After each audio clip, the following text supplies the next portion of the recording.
Hello and welcome. In this episode, we're going to be looking at the latest changes I've made.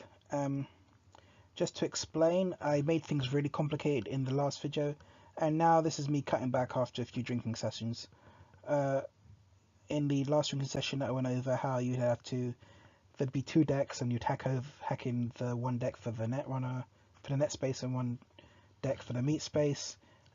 Here's how I've managed to cut it all back now, and I've simplified everything back down to something really good. I think the thing that was missing was specifics.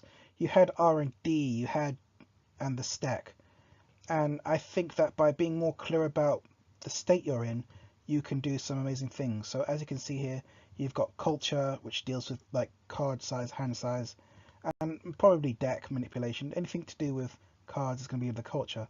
The truth is to do with your victory points, so like agendas and whatnot. So how your truth is, and your economics is just to do with your money and whatnot. By classifying these things more specifically, you can have more specific effects. And they can say if the runner is cornered, it saves so much card text. You can have much crazier effects, and you can have like multiple effects depending on your board state. So if you're cornered, you can access more cards, or if you're famed, you can't play this card, but you might take extra tags, something like that. So basically, the cards will help you more or less depending on what state you're in. And because there's specific terms for these states, there can be no mix-up. And keywords, that's it, keywords. Basically, I think being more specific with keywords is what's needed to short card text, and it makes effects much more clearer and makes design space much clearer as well, because my thoughts are that MBN should be wide all over the place and whatnot, and they should be really, it should make the runner famed. They give the runner more cards, card draw and whatnot, but in turn they can do more effects the more cards that the runner has. So if the runner wants to avoid tags from MBN, they need to have like a low hand size and need to not run as much. But if they're not running, then they're not going to be able to beat MBN speed. And that's what I'm thinking. I mean, there's going to be much different cases. There's going to be many different cases and variations for this, but that is just an example of the way this is going to go. I'm going to show some cards, and hopefully when in the next episode, and you can see where this is going to go. I'll also probably lay out some of the design space and the design pie.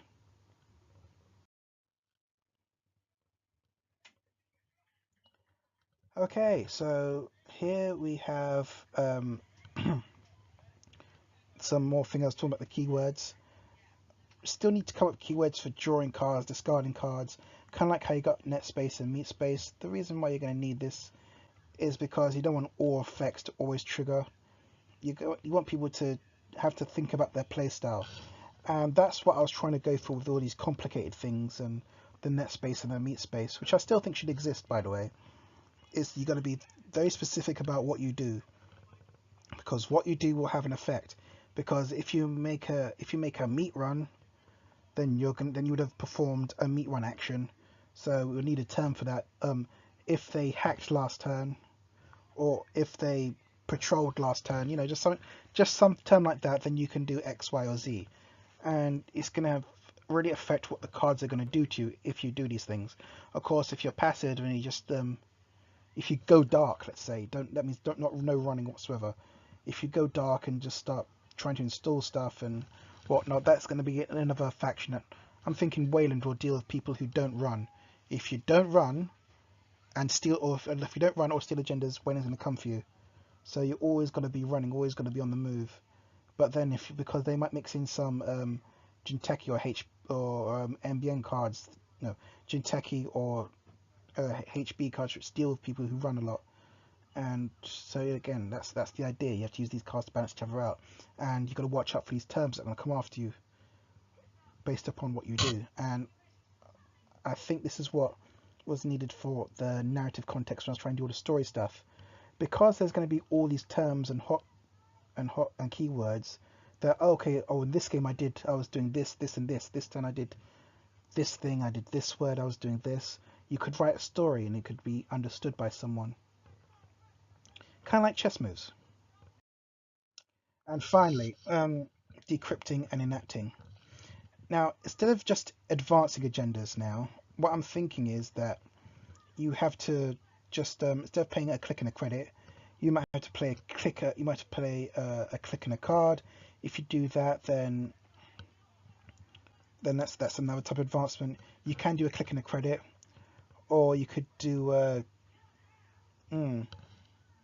you could do like over advancing, and there'll be benefits to that. Like if you're over advanced, you get some counters which can be used for the next set of advancements. So let's go over this now. So now when a runner steals your agendas, for each victory point that's worth like a 2-pointer, a 3-pointer, it takes up MU. So if you steal a 3-pointer, it takes up 3 MU. If you don't have the MU for it, and if we don't want to use it, you can just put it back in the public archives of the corporation. But if you do that, then I'm thinking if they purge virus counters, they can put one card at the bottom of their archives at the bottom of their deck, and I think that's a good thing to add to the effect of purging virus counters, because you need that built-in Jackson somewhere. It can't be as good as the cards, it can't be as efficient, but you have that option. And I think corporations need that option.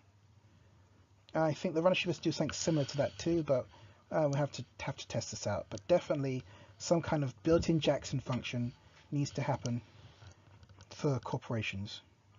Perhaps even 2 cards, but I think you should leave it at that 2 cards max. Anyway, the whole point is that when the runner steals an agenda and it gets put into their board, if it's got any counters on it, they're going to have to clear the counter away by paying the same price that the corporation paid to encrypt it. So whenever the corporation encrypts it, they encrypt their plans. Okay, their plans are safe and behind and secure. Now they can access them in from their score area of full security and impurity, and the runner can't get to it because it's fully encrypted. Or so enacting is the one where it should be encrypted, but no, it's got enacting. Anyway, having to decrypt points I think is a good idea. So let's say you install double advance a 3-pointer, and it's got 1 card 1 and 1 over advancement counter. And so to put on the over advancement counter, the runner would have, this corporation would have to have an agenda that's already overscored, and they get overscore counters on it, and they'd have to use the overscore counter, so to play a click and take an overscore counter from an overscored agenda and place it upon their new one. I'll show you in a live video.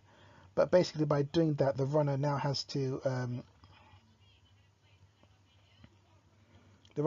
spend like 2 extra clicks to get rid of it. Or if they used cards, the runner has to give up a card to remove an encryption counter. Or if they used credits, a click and a credit, to use a click and a credit to remove an encryption counter from the thing in their space. And once it's fully removed, they can then add it to their score area. I'm thinking 3-pointers should have built-in protection. Like you've got to do, like it's going to come in with some counters on it already.